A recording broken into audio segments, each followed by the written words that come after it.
I think the key to it is getting them passionate about it.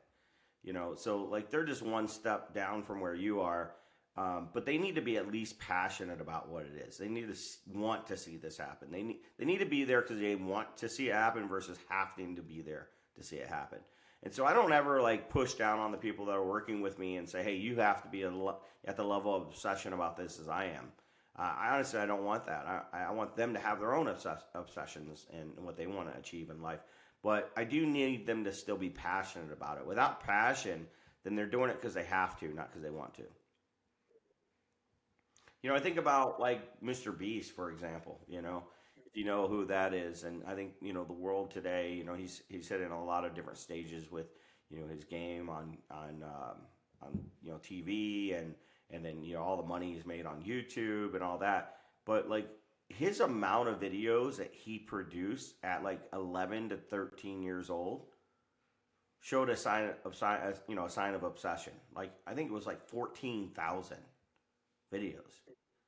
Like he was obsessed with getting there, right? And like nobody would have ever predicted. I guarantee at some point at 12, 11, 12, 13 years old, somebody was like you're a little much with this. You need to calm it down, you know?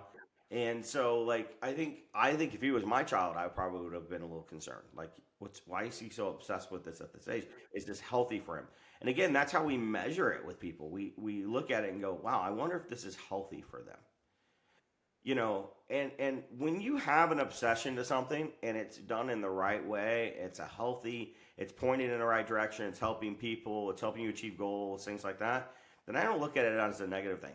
Because I find that when people have the ability to have an obsession with something and they don't put it in the right places, it ends up in the wrong places. And they still become obsessed with stuff, but become obsessed with unhealthy things. Drinking. That's what an addiction is. It's like being addicted to the wrong stuff. I think you got to be careful not to forfeit responsibility for pleasure. And so if you become obsessed about something that's not within the realm of your responsibility, then it's not a good obsession. It becomes, a negative focus. And so like if it's the business you own, be obsessed about it. If it's a person you're in a relationship with, be obsessed with them. If it's your kids you're raising, be obsessed about being a great dad, right? If you're trying to lose weight, be obsessed about losing weight.